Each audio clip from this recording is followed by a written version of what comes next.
Yeah, I see 7 o'clock. Would you like me to open the webinar? Yes, We'll begin please. the meeting. Just checking on Sean. I'll have that up in just a moment. Okay.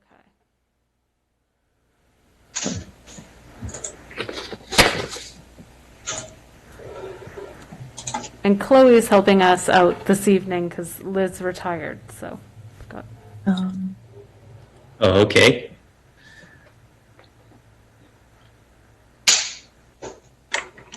And we're sharing space, so I'm masked. Well, Hopefully you can hear me okay. But, it's a little bit cocked. You need to. Yeah, we don't want off center. there we go. All right, I'm going to start the webinar, and Sean, hopefully you can pull up the presentation. Our webinar is now live. Okay, so I will call the meeting of the Capitola Planning Commission to order. And for obvious reasons, this Planning Commission meeting is not physically open to the public. Limited staff are present in the council chambers, and Planning Commissioners are participating remotely via video call. Members of the Planning Commission can use the reaction choices in Zoom to indicate they would like to speak, similar to raising a hand. As always, this meeting is cablecast live on Charter Communications Cable TV Channel 8 and is being recorded to be rebroadcast on the following Wednesday at 8 a.m. and on Saturday following the first rebroadcast at 1 p.m. on Charter Channel 71 and Comcast Channel 25. Meetings can also be viewed live from the city's website with the Zoom meeting link also available on the website. Our technician tonight is Noel Cava, and this is his inaugural effort at being technician. Public comment can be emailed or called into the Planning Commission. Members of the public may submit public comment once for each item by email or phone. You may not submit more than one email or call per item. To call in comments, and this will be on the screen also, is before the item you wish to comment on, call the phone number and enter the meeting ID displayed. Press the hash key when prompted for participant ID. To raise your hand to make a comment, press *9 on your phone. Wait to hear that you are unmuted and then make your comment. You will have up to 3 minutes to speak. If you are watching the meeting via Zoom, you can use the participant option to raise your hand and make a comment when unmuted by our moderator. To email comments, identify the item you wish to comment on in your email's subject line. Emailed comments will be accepted starting now up until I announce the public comment for that item is closed. Each emailed comment will be read aloud for up to 3 minutes or displayed on a screen. Emails and calls received by outside of the comment period outlined will not be included in the record. And before we start the main part of the meeting, for members of the public, if you're going to have public comment or if you're going to want to have the consent calendar item at 1515 Prospect Avenue heard as a public hearing, it would be good if you could go ahead now while we're doing some other items to either email or call in for those. So next we'll do the roll call. Yes. And I'll go through this. Commissioner Welch? Here. Commissioner Wilk? Here. Commissioner Christensen? Here. Commissioner Ruth? Here. And Chair is obviously here. And now the Pledge of Allegiance. Do we have a flag someplace online? No, I guess not. Okay. I pledge allegiance To the To the flag flag of of the United States of America and and the to the republic Republic for which it which stands, stands, one nation, one nation, under God, indivisible, indivisible, with liberty and justice. justice for all. for all. Okay. Next is oral communications, and the first subpart of that is additions and deletions to the agenda. Do we have any? No additions or deletions to agenda this evening. Okay, then next is public comment, which is what I just mentioned previously. That's an opportunity for anyone in the public to comment on an item that is not on the agenda. We Yes? We do have public comment. Ed Bottorff, Councilmember Bottorff is on the line. Okay, and before we get Councilman Botdorf, other people can continue to submit their requests while he's addressing us. So, Mr. Botdorf, are you with us? Thank you, Chair. Can you hear me? Yes. I thank you for this chance to speak. I just want to take this opportunity to thank Commissioner TJ Welch for 8 years of community service. I selected him 8 years ago because he was a dedicated person to the community of Capitola. I think he's served the community well. He started off 8 years ago finishing up on the general plan and has worked on many projects over the 8-year period, finally ending up with another big job on the Coastal Commission plan. I just want to acknowledge a couple things about TJ, why I think he was a good person to be a planning commissioner. I think you all know he has a tremendous love for the community, and what I really admire is that I believe he was the voice for that represented the homeowner's rights and always stood up to approve a project that he felt benefited the community, was fair to the homeowner, and I want to thank him for 8 years of service, and those are my comments. Thank you.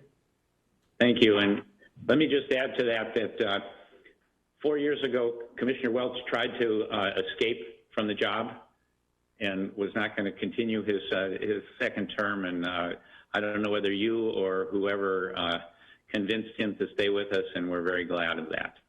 So I will second Mr. Botdorf's comments about the great service that has been provided by Commissioner Welch over the last 8 years. Any other public comments? No one having sent anything in over the period of time that we've allowed. We will move on to commission comments. Comment, Commissioner Wilk. Yes, please. So I would also like to thank Commissioner Welch for his service. I've learned a lot from him in my 2 years on the commission.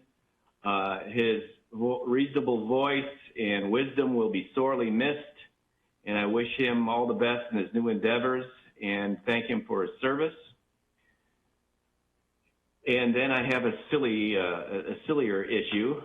I don't think silly, but I noticed that on the application, and on many applications, there's always the Arc and Site Committee comments, and inevitably on the Arc and Site Committee comments, there's someone, either Danielle or Kalish, says, hey, you need to have a drainage site plan.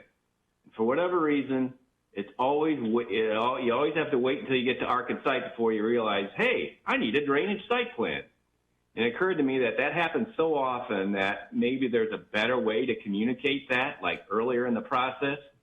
So I mentioned that to Katie and she's staff, and they said, yeah, that maybe there's an opportunity to get the word out a little bit earlier, perhaps on the application. So I'd just like to kind of give that action item to staff, put that in the record so that at least they'll take a look at it and see if there's a way we can get the word out a little earlier on the drainage site plan. Thank you. Thank you. Any other commissioners have any comments to make at this time? Any staff comments? Yes, I too wanted to give my thanks to Commissioner Welch for his time on the Planning Commission. I can think back to 8 years ago, or about 7.5 years ago, when I was applying for the job here in Capitola and watching Planning Commission videos and to study what was going on in town. And I remember seeing Commissioner Welch during those hearings when I was, and since that time, I think that TJ has always done an incredible job of representing the city, as well as having an understanding of the individual applicants that come through, and has always looked at all projects fairly. And I really appreciate his 8 years here at the city working as a planning commissioner, and look forward to him participating on matters as a resident in the future. So thank you for your time, Commissioner Welch. Thank you. Okay, so that will take us to the consent calendar. There's one item. Oh, thank you. Approval of the minutes, I skipped. So we have minutes for August, September, and November, and I'm not sure why we skipped October, but there must be a reason. And so I guess, do we have any additions or corrections to we'll take them as a group, the three sets of minutes? Chairman Newman, I will have to abstain from the August minutes. I was not in attendance for that one. Okay. And are there any other commissioners that did not participate in any of the three hearings? Yeah, Commissioner Christensen here. I didn't participate in, I think it was the July minutes. Okay, well, this is August, September, November. Oh, I'm sorry. You good with those? Yes, I believe. I think Commissioner Christensen was also absent in the August minutes.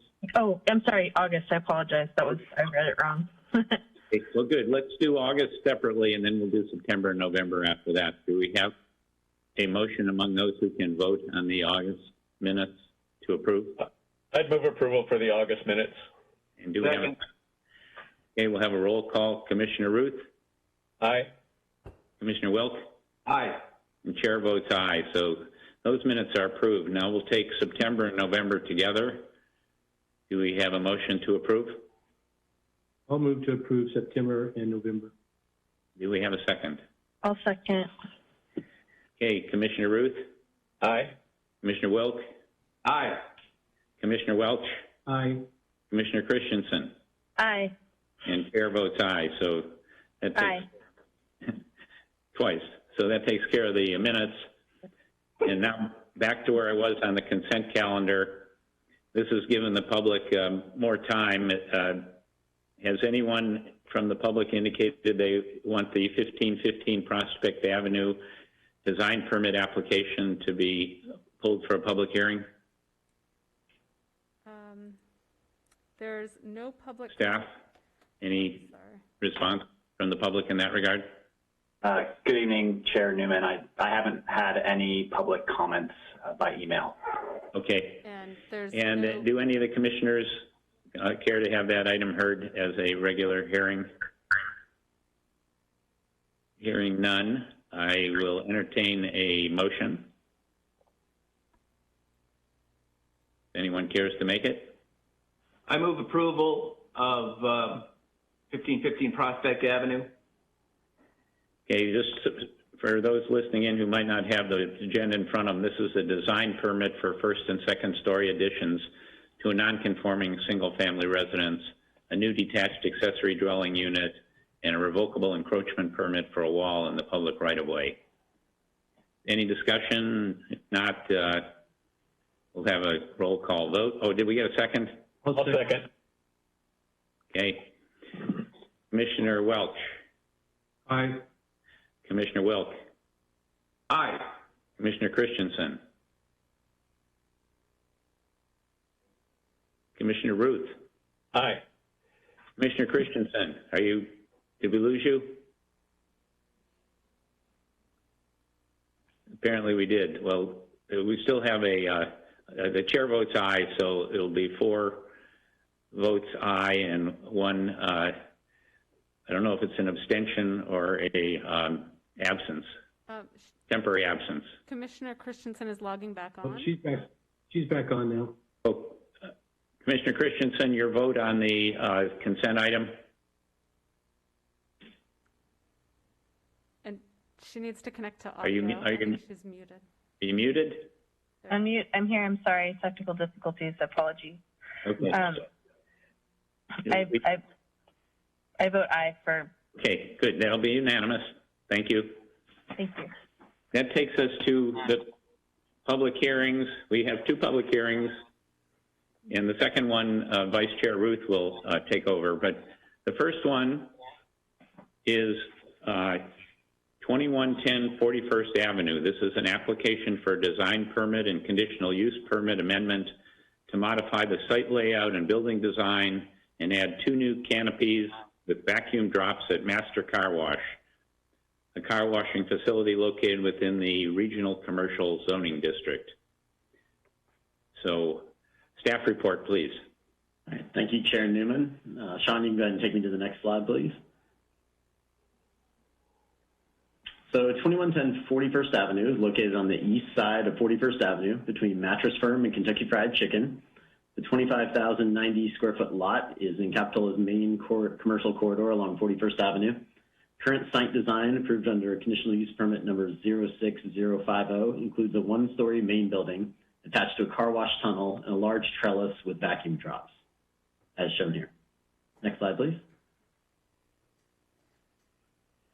So here's the existing site plan. Under the current business model, the business offers both exterior only and full service vehicle cleaning services.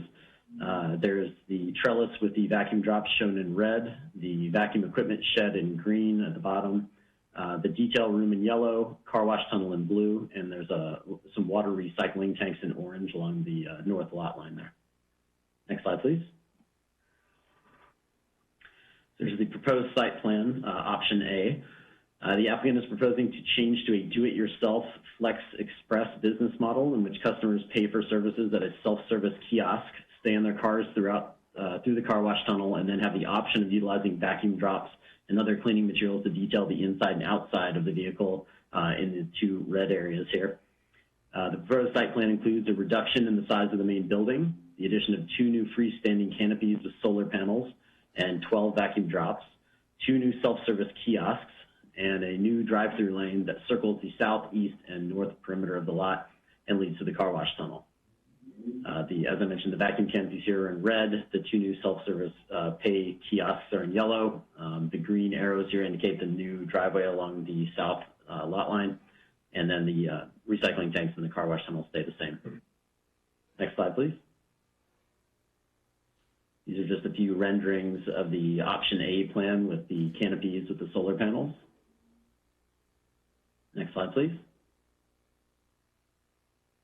So here's proposed site plan option B. The plan set also includes this alternative site design that does not have the freestanding canopies with solar panels. This one actually instead has the individual freestanding vacuum stations at each parking space. The owner has indicated that they prefer option A with the canopies, but with current construction costs and limited supply of goods, would like to have an alternative design approved as well. In order to accommodate this, staff added a condition of approval regarding the design options to ensure that the alternative, which is not constructed, expires upon the issuance of the building permit.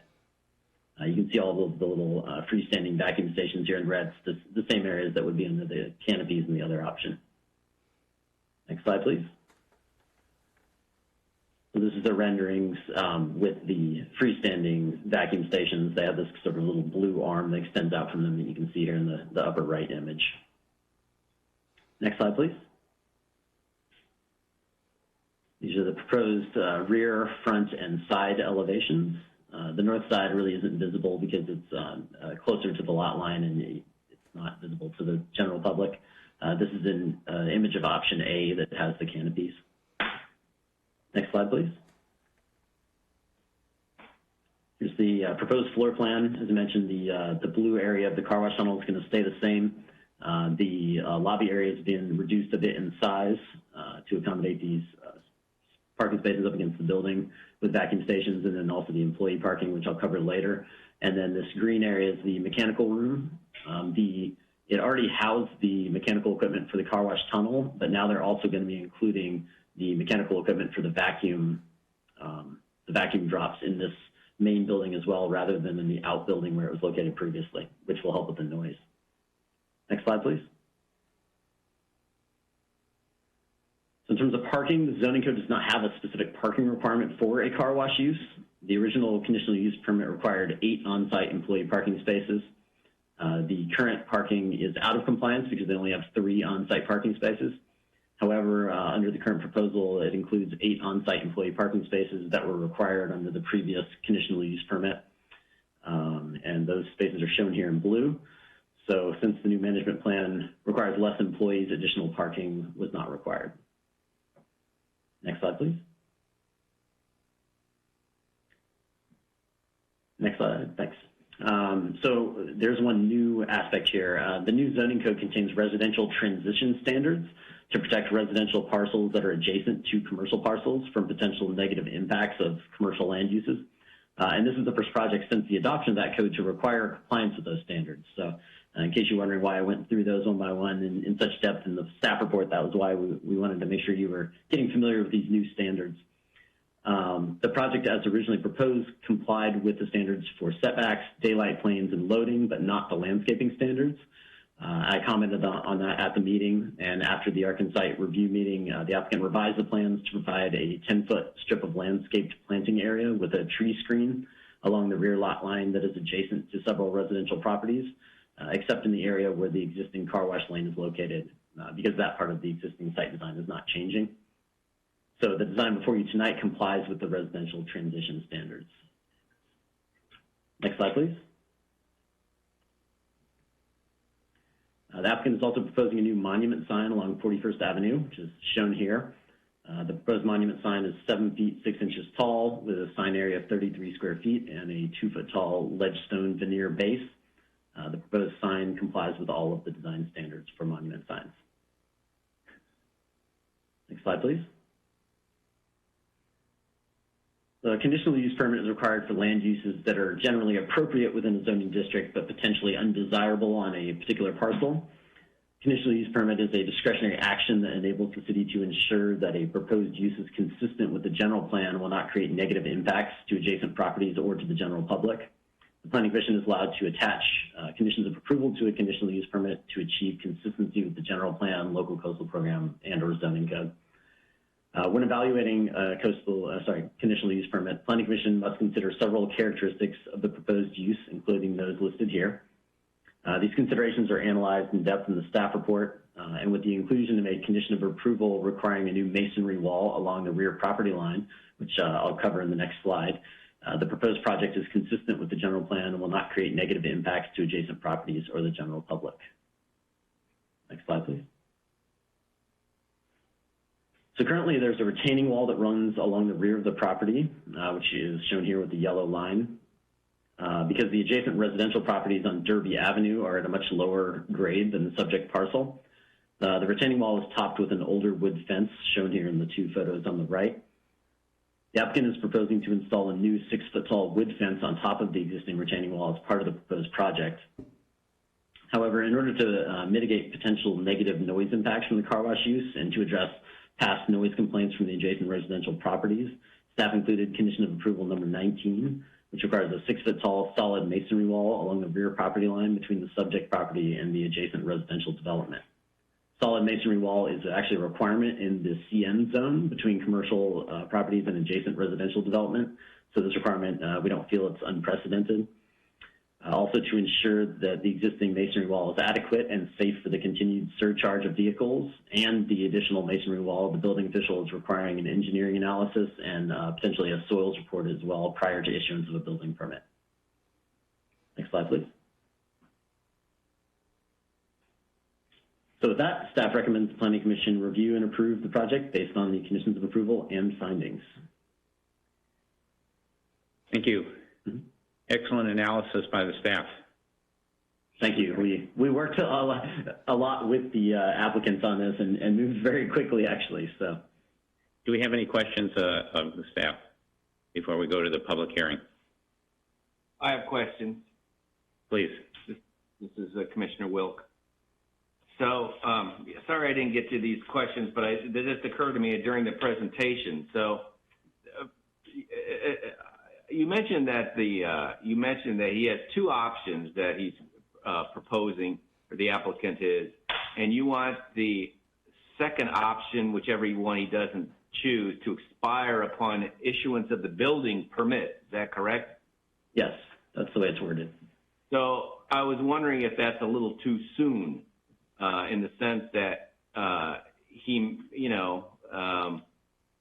perhaps during the early stages of the building, he may want to switch to the other option, and I was wondering why that would expire so soon. Should there maybe put a, well, could you please explain why you have the expiration date at all on there? I'm trying to think back of why did you expire one option? I'm trying to remember the conversation with Katie on this. I'm blanking on why we wanted to expire. I can chime in.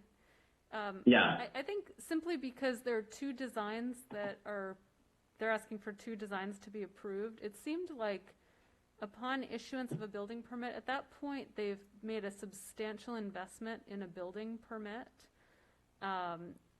And they've gone through all the drawing stages. We could, I know the applicant's architect is here.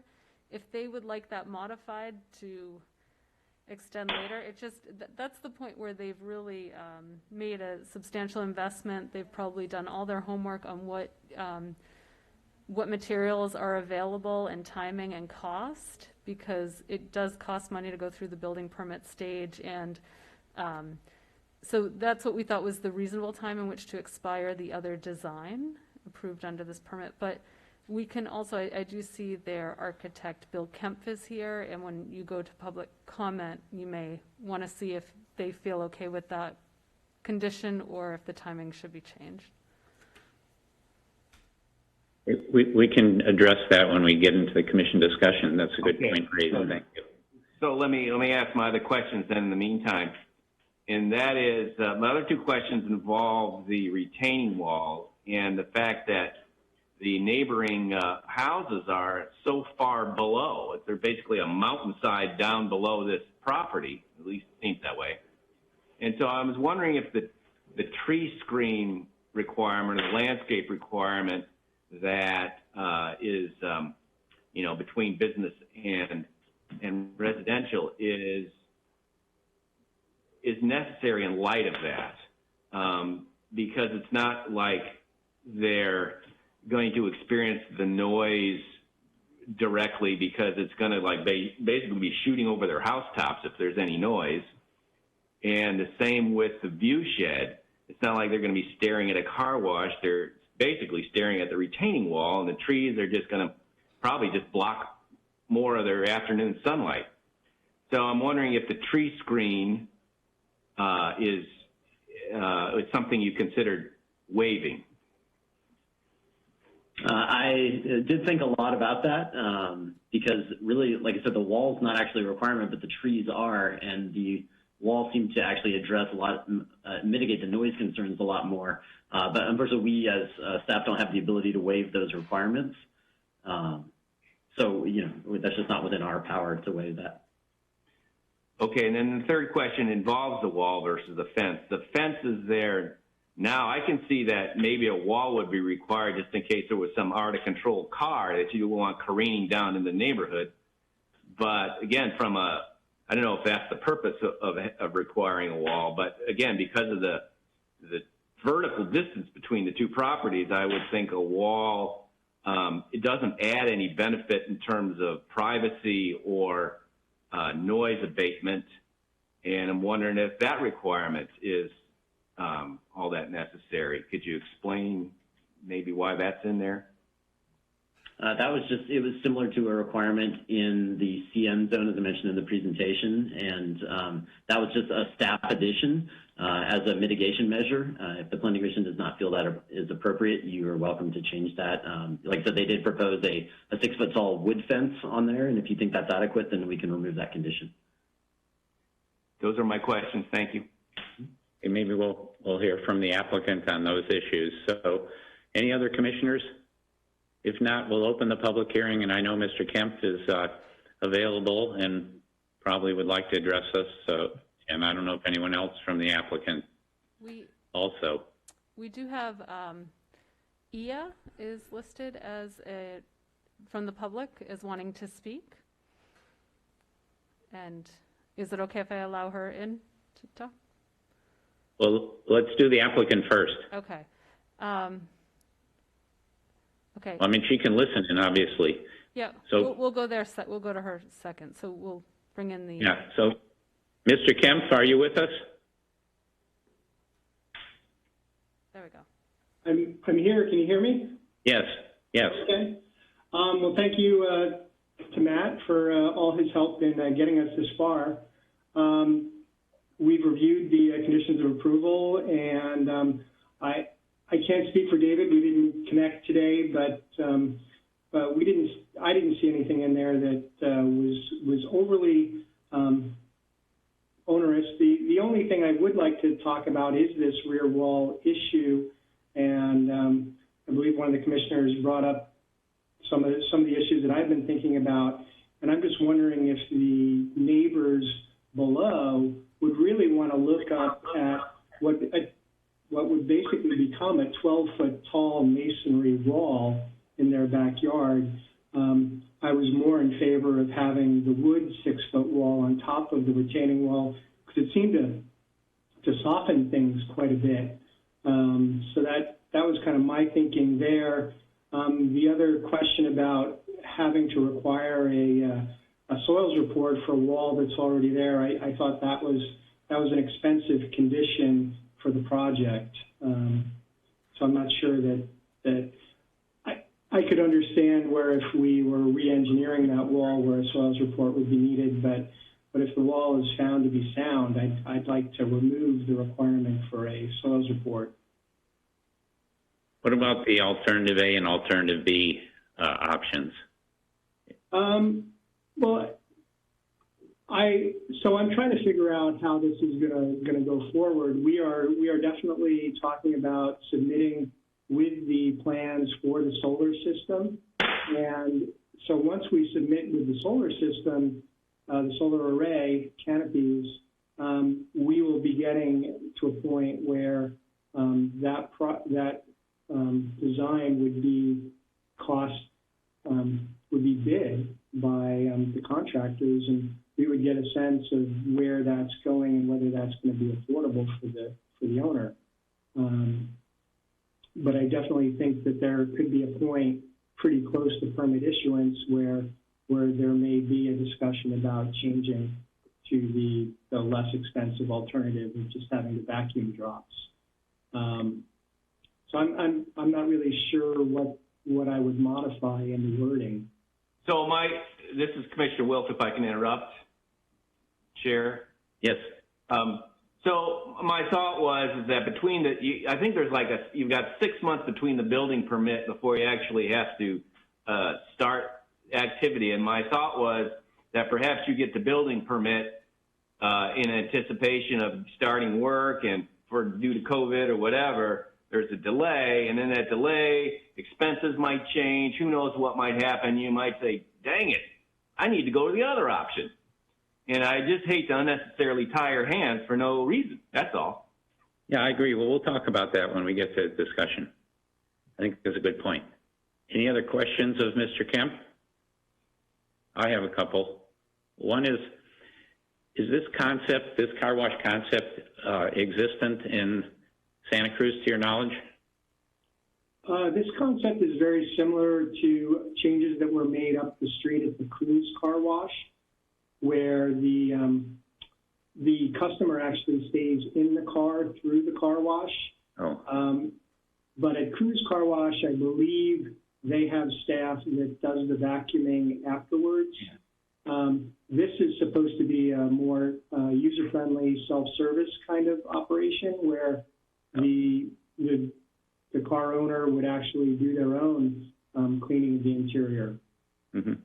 Well, I use one in Scottsdale that is this concept, and I think it's great. I think it's a really modern approach to car washing, we don't need so many parking because there really aren't many employees involved in the operation. Well, we agree. We felt the employee parking requirement was a little onerous, and we would love to get a couple more parking spaces in there, but we were just trying to stick with the existing approval. Then the sign, I had a question about the sign because it has a car with a surfboard on the top, and which I don't think will go through your car wash. And what are you going to do when the first person tries to drive through with a surfboard on the top of their car? I would let David speak to that, but I hope he has good insurance. Okay. Any other questions of Mr. Kemp? do we have any other, there is one public person, and is anyone else from the owner's standpoint? Applicant. If not, take the public member. Are you with us? Yes, so this public member has written an email as well as is here with their hand up. So I'm going to allow her to talk, and she can decide whether or not she wants to read her email out loud or just speak to the Planning Commission. So, Okay. Ia, What is your name? And Ia, I believe you're on mute. There we go. Hello, can you hear me? We can. Yes. Hello? Yes. State your name, please. Hello? Can you give us your name, please? We can hear you. Hello? Can you hear me? Yes, but you can't hear us, apparently.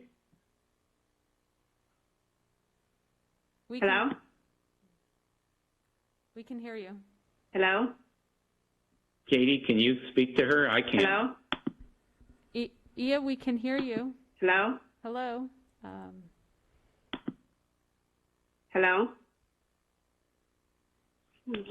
Ia, we can hear you. Oh, I thought you just clicked on here. You should be able to. Hello? Hello, we can hear you. Hello? We can hear you. I think we get the gist of the comments. Yeah. No, I can't hear it at all. I guess we'll have to read the email. We can start with the email and then come back.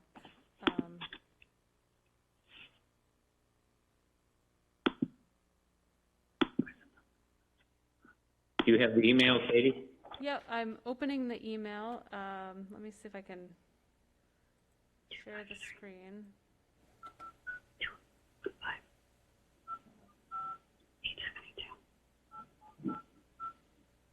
You know, I'm afraid to share the screen right now because she's dialing in to the instructions that are on the page right now, so I'm just going to give her a moment. Followed by pound.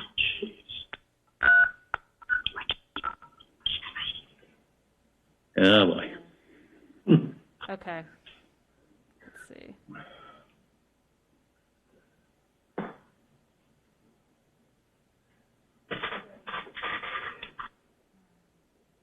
Okay.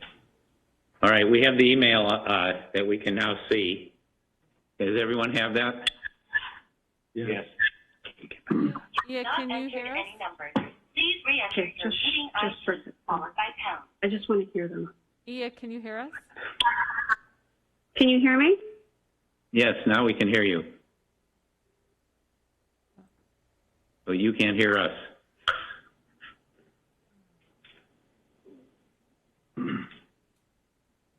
Hello? Hello, we can hear you. Hello?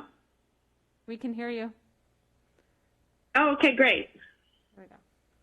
So my name is Eo Walton. We live behind the car wash. I wanted to comment about what Mr. Wilk said. The noise is excessive already back here. The noise is also excessive across Derby. As you mentioned, that the noise kind of goes over us. It drops right into our yard, but it also goes to the houses across the street. We do agree that an additional mason wall on top of the already existing over 12-foot wall, which is there, would not be an appealing thing. However, the current fence has gaps between it. We've always had an issue for 8 years of privacy because people can look directly over, which they do.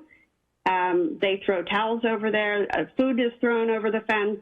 A number of different issues. Our children often report water coming over into the yard from the car wash. And then we did send an email because we didn't know if we'd be able to get to comment about these issues. And also the retaining wall, about the soil report, you know, the reinforcement bar was put in 1989 and it was only guaranteed for 25 years, which were passed. And we have had issues for 8 years of water seeping out of the wall, not down the wall from the car wash, but out of the wall, and issues with cracks. And we were told 8 years ago by Daniel, the inspector at Capitola, that it was out of code 8 years ago. So obviously we have grave concerns about the wall. Now they looked at the wall for a long time. It was done in a very haphazard way with inspection, never with an engineer. So I'm very glad to hear in this that there will be an engineer's report, but I would really like to also see the soils report. It's catastrophic if that wall doesn't hold. Okay. Thank you. Thank you. Do we have any other public comments? Mr. Kemp, do you care to respond at all? You're muted, Mr. Kemp. Well, I've never been to the other side of the wall, so I guess it would be something that we should definitely look at from a safety standpoint. And I can definitely discuss it with my client, the owner, and we can get an analysis done. I'm not sure, but he had said that there has been some investigations done since he's owned the car wash, but I'm not familiar with those and can't speak to them. But I wouldn't have an issue with there being some kind of condition that would require it to be deemed safe. Okay, thank you. So with that, I will close the public hearing, and seems like we have a few issues for the commissioners to discuss. Who would like to start? I'll start. Peter, can I interject for 1 sec before you start? Sorry, this is Associate Planner Orbach. I just wanted to give an answer really quick about that soils report. So I did discuss this with the building official prior to sending out the packet, and she preferred that requirement be in there, not necessarily because she wants to use it or thinks she will need to use it, but just so that she can and already has that pre-authorization to use it should she need to. So I think it would really hinge on what the engineering report uncovers as to whether she would use that or not. So that's why she preferred to have that in there. What does the condition say, that there will be a soils report or that the building official has the right to require one? It says, prior to building permit issuance, property owners shall provide an engineering analysis and a soils report for retaining wall along the rear property line to ensure that the wall can continue to support the surcharge of vehicles adjacent to the rear lot line and the new 6-foot tall masonry wall along the top of the retaining wall. So that's different from what you just said. That's an absolute requirement. Maybe we can change that, but we'll talk about it. Yeah, there's a lot of sort of boilerplate things in here that read like that she doesn't always require. A lot of times when we do the elevation certificates and no-rise studies, she has the power to not require that if she doesn't think it's necessary. So. Well, let me just suggest then, when you write the conditions, if they're not absolute requirements, but they're a matter of the building department's discretion, that's what you say. It did originally say possibly, and then that question came up about whether it say possibly or make it a requirement, and she said we should make it a requirement. So I'm happy to put possibly back in there if that would solve this problem. Okay, I'll get back to the commissioners then. Commissioner Wilk, you wanted to lead off? Okay, yeah, so I appreciate the neighbor chiming in on this because the retaining wall safety was not an issue that occurred to me, although when I looked over the fence into their backyard, I'm sorry to, I can see how easily people can do that. I saw a huge drop off, and if that wall goes, that's a disaster. So the engineering report is absolutely critical for the safety of the neighbors. So I appreciate that comment, and I'm looking forward to this engineering report being sound, because otherwise I'm not sure what's going to happen. So the soils report should be optional based on the engineering report. And before I forget, I'd like to thank the applicant for investing in Capitola. I appreciate the investment in our city. But yeah, with regards to my other comments, I would recommend that we just eliminate the option expiration, or perhaps put 6 months on it, just to avoid any potential heartburn to the applicant. Not that he'll he'll necessarily need our help, but why burden him unnecessarily? And then with regards to the general retaining wall versus the fence, I agree with the neighbor who would prefer a fence, but not a slotted fence, which is currently it's more of a picket fence that you can see through. So a solid wood fence, I think, would be preferable to the wall, and I would like to I would like to propose that we go in that direction as opposed to the further retaining wall. And then finally, with regards to this tree screen, I guess if the applicant's okay with it, more green than to me that I would entertain also maybe eliminating. But I'm willing to hear others' comments before I make a motion. Thank you. Hey, who else? Commissioner Ruth, any thoughts? Yeah, I think staff addressed all the potential problems that could occur out here, especially with the wall and the soils report and engineering requirement. I can go along with making the soils report optional, depending on what the engineer's report states, and I can go along with a solid fence too. Okay, Commissioner Christensen. Yeah, I just had I agree with Commissioner Welk and Commissioner Ruth's comments about the soils report and the engineering, but what the neighbor was saying concerned me a bit with the just the availability of the public being able to access, and view her backyard.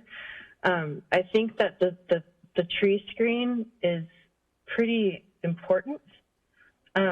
Just having any type of buffer from the public to actually see through, not just a solid fence, but something to actually push them off the fence so they can't just throw towels or throw something or just look over. I think considering the residential area around 41st Avenue is pretty important.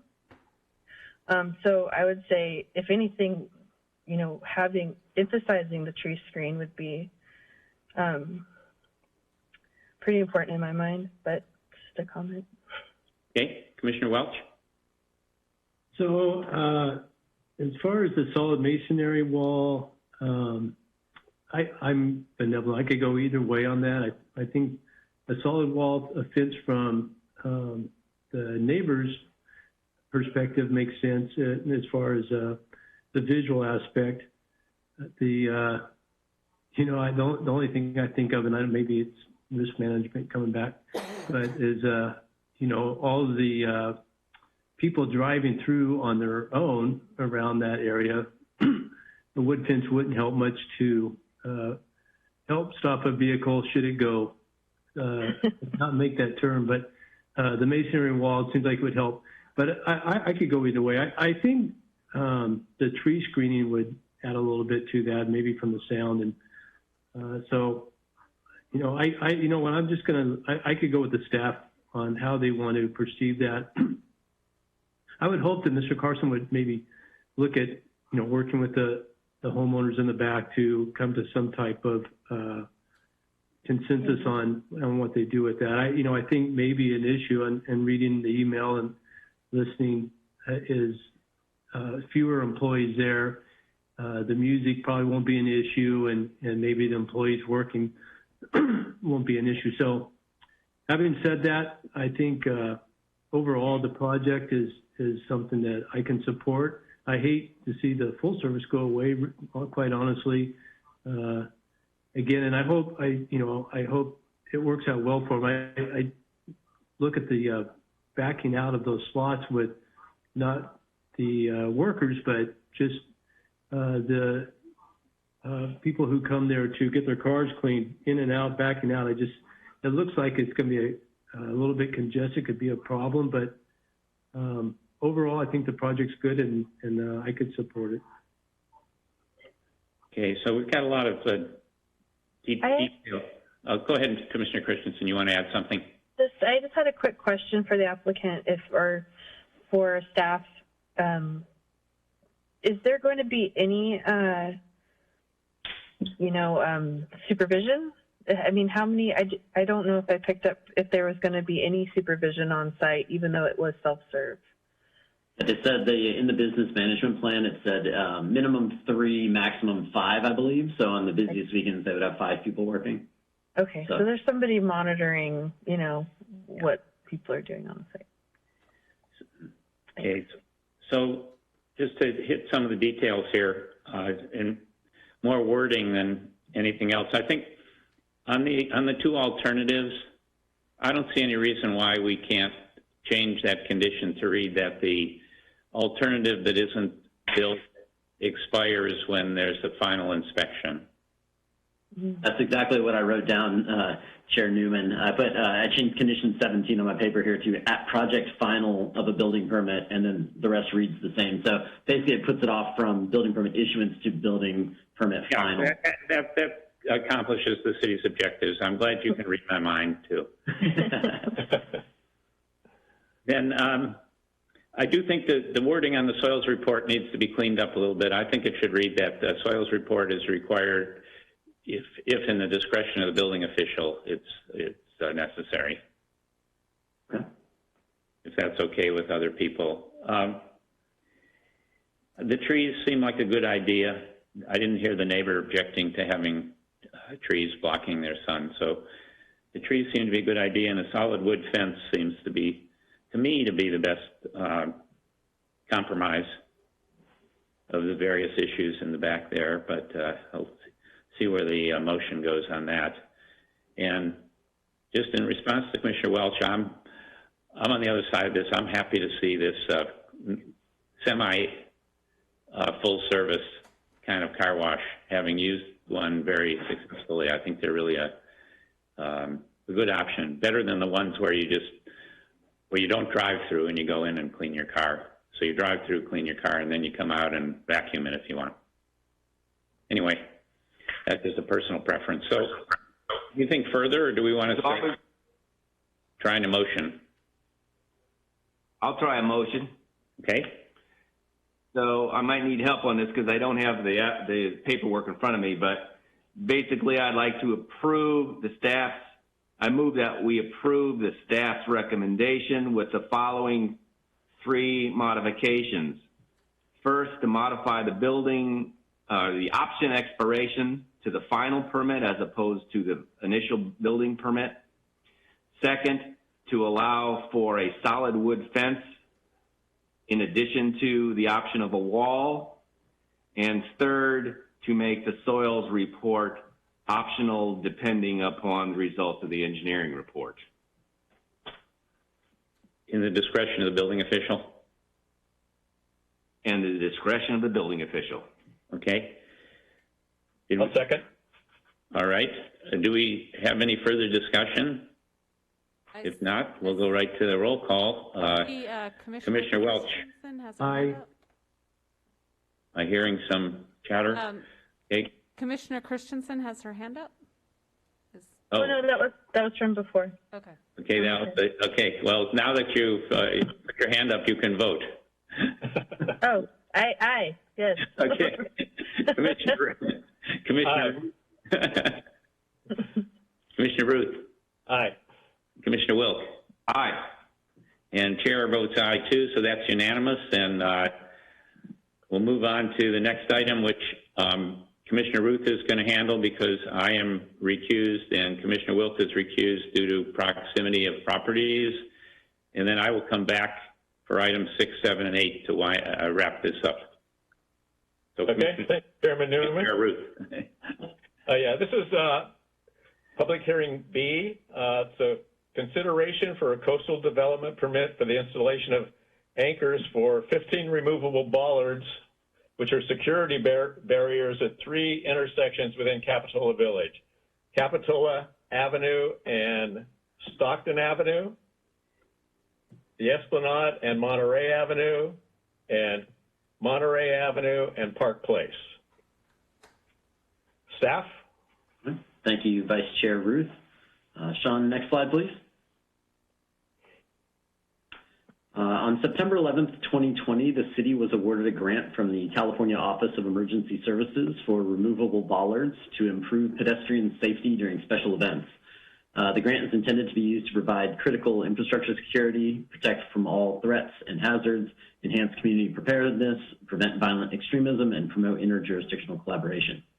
As we all know, the Capitola Village is host to several large special events each year, such as the Capitola Public Safety Car Show, Annual Wharf to Wharf Race, and Capitola Art and Wine Festival, which provide a venue for large crowds, for which the Capitola Police Department is tasked with providing security and safe access. The current method used to section off the village during those special events makes use of manned heavy concrete or plastic jersey barriers. Next slide, please. The city of Capitola is proposing to install 15 removable security barriers or bollards at the 3 priority intersections in the Capitola Village. Those intersections, as you mentioned, are Esplanade and Stockton Avenue, Capitola Avenue and Stockton Avenue, and Monterey Avenue and Park Place. The streets at each of the intersection locations are approximately 25 feet wide and will each require 5 removable bollards. Next slide, please. The proposed project will install anchors for removable pipe and concrete bollards. An example of that is shown here. Bollards are designed to provide enhanced protection while at the same time allowing access to pedestrians and preventing the need to have barriers permanently staffed during the events. Next slide, please. Capitola's local coastal plan requires the issuance of a coastal development permit for the installation of the bollards because it does not qualify for any of the exemptions under the Capitola Municipal Code, Chapter 17.46. Bollards provide both a visual deterrence and physical means of preventing vehicular traffic from entering the special event area. The proposed project creates a safer means for the public to access the coast and recreational opportunities in Capitola Village during special events and is consistent with the purpose of the local coastal plan. The proposed project complies with required findings of the coastal development permit as shown in the staff report. Matt, can I interrupt you for 1 second, please? Yeah, that's it. So. on that slide, it says Park Avenue. And just to clarify for anybody that's watching this, it's not Park Avenue, it's Park Place. Oh, Park Place. All right. Yeah. Thank you for the correction. So with that, staff recommends, sorry, next slide, please. Staff recommends the Planning Commission review and approve the project based on the conditions of approval and findings. And I believe we do have Public Works Representative Kailash Mazumdar on the line as well, who can answer questions as the project applicant for the city. Okay, thank you, Matt. Are there any questions from the Planning Commission? Hearing none, then you said the building official is ready to speak? I believe Kailash Mazumdar should be on the line. Okay. Kailash, are you there? Sorry, Sean, Assistant Planner Sasanto, or Community Development Director Hurley, you should be able to see if Kailash he's on there and available to speak. Kailash is now a panelist. He will need to unmute his... This is Assistant Planner Sean. I see Kailash is online, but he's muted. There we go. Oh, there you go. Kailash, can you hear us? You have to undo your mute button. He's now unmuted. He can hear us. Oh, he can hear us. But we can't hear him. Maybe. Can you undo your mute button? Oh, he's on his phone. A lot of technical difficulties this evening. He's not muted anymore. He said he's on his phone. I have a quick question there, Commissioner Ruth, while they're trying to get that on board about the bollards. I thought maybe Kailash would know, but maybe Sean knows. Yeah. The bollards themselves that are in place, when they're not in place and they just have the metal cover, how are those metal covers secured in the road? Do you know? Sorry, I don't know the answer to that one. Yeah. I'll wait for Kailash. Yeah, there was just a message. He was questioning how to unmute himself on his phone. I think that original thing said it's like #9, *9, or, oh, there we go. Oh, we have to unmute him? He should be unmuted. Kailash, are you there?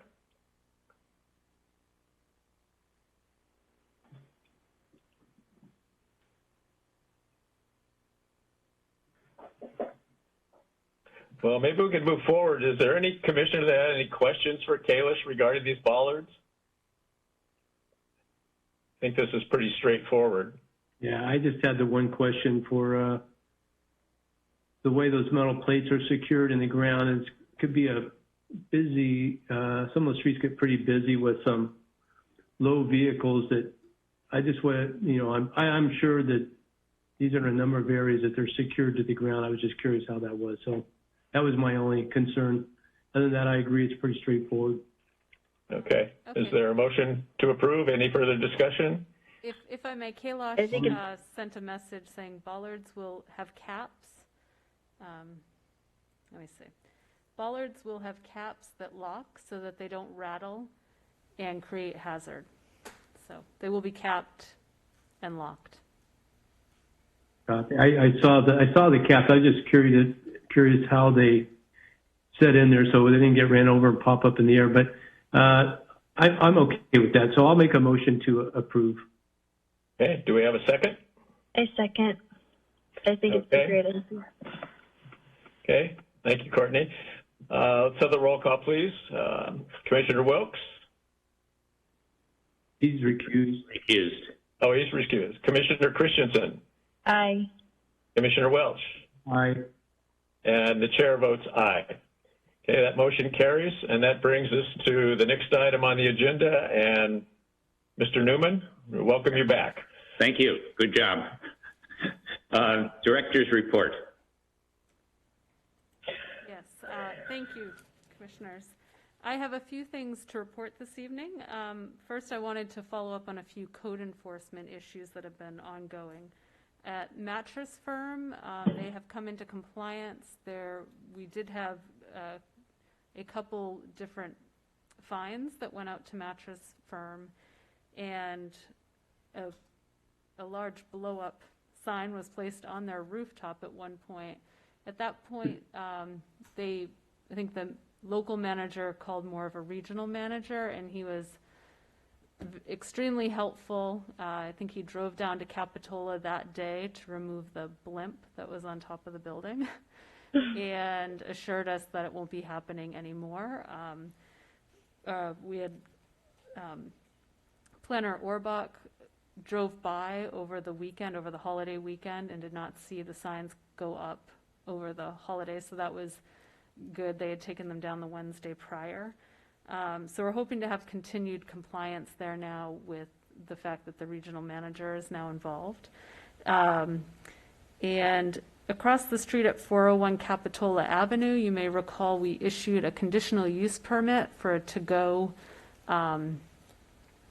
food establishment, food and drink, and they were issued their third red tag recently for making improvements that were not following their building plans. Within the Capitola Municipal Code, when a permittee is not following their approval, the city can issue, we can put them on notice of bringing them back to hearing. And I sent out a letter with a correction with a deadline. And if they didn't meet the deadline in terms of correction, it'll be coming back to the Planning Commission. I did notice prior to the meeting, they took out the improvements that were in the ground, that were going outside of their property line, and if it wasn't designed or approved in their permit. And then also the trash enclosure area, they built a more substantial structure than just the simple screening that was allowed by the Planning Commission. So that is in the process of being removed. So if all of those improvements if they don't meet the deadline, that will be coming back to the Planning Commission. But at this point, it looks like they're moving towards compliance. So those are the two updates on code enforcement that I wanted to provide you with. I also wanted to let you know that today, I'm not sure if you saw it during the noon hour, Governor Newsom's update, that a regional stay-at-home order was put in place for any of the regions. There's defined regions under the new order. if any of the regions have less than 15% ICU availability, it prohibits, we'd move into the stay-at-home order, prohibiting private gatherings of any sizes, closing sector operations except for critical infrastructure and retail, and requires 100% masking and physical distancing for all others. If we were to go below this 15%, that it would be in effect for a minimum of 3 weeks, and then at that point, each week they reanalyze which regions can come out of that stay-at-home order. So it is based on a quantitative data, and they did update the governor's webpage this afternoon to show where the different regions are in terms of their ICU occupancy. We are tied in with the Bay Area, and luckily we have the most capacity for our ICUs right now. I think we're at about 25%, and other areas of the state are not as fortunate to have as much capacity. We're tied into San Francisco, the whole Bay Area, Marin County, and so there's great information on the governor's website. And that, again, I just want to say thanks again to Commissioner Welch for all of his time with the Planning Commission. And it's been a pleasure, and that concludes my director's report. Thank you. Any commission communications at this point? I guess since this is my last meeting after 8 years, I'd like to just say thanks to Councilmember Bollards for appointing me and not micromanaging. Doesn't mean I didn't ever get chastised for my perspective from him, but that's okay. That's what it's about. He never really discussed a position that he thought I should take or that he had about anything. So it's nice to have the freedom to do your job and to the best that you can. So I appreciate that. Then I want to thank my fellow commissioners. I've learned a lot over the number of years. There's a lot of wisdom in the groups that come in and out of here. I've seen a few over the 8 years, and I appreciate your help through the process. And thanks to the staff, Katie and Matt and Sean. As my colleagues know, when people know you're a planning commissioner, you get a lot of interesting knocks on the door, phone calls, texts, emails, and people with concerns about their projects, or any project, whether it's positive or negative. So that in turn gets pushed down to the city staff. So I appreciate your diligence to work with me through those things. As Councilmember Bollards mentioned, it was 8 years ago. It started with the general plan, and then we moved in with the zoning code, and both of those documents are extremely important to our community to keep it, the way that our community would like to see that. So I feel like it was a lot of effort, a lot of work put in by a lot of staff, but it was nice to be a part of that process. And, while maybe each of us have different opinions on some aspects of how the code came out or the general plan, it was a consensus. And so it's something I think that our community should be proud of. They're very important documents just to protect our community, which is something important in Capitola. And I took the position pretty seriously. It started really when I built my own house, and I went through some issues. Not that there's anything terribly negative as the way the city treated me, but we had issues, and I saw the need that I honestly believe that we need to, as commissioners, protect both the community, but those applicants that go through the process. And I know Chairman Newman has said that about me that I haven't seen a project that I didn't like. And well, there's maybe that's not totally true.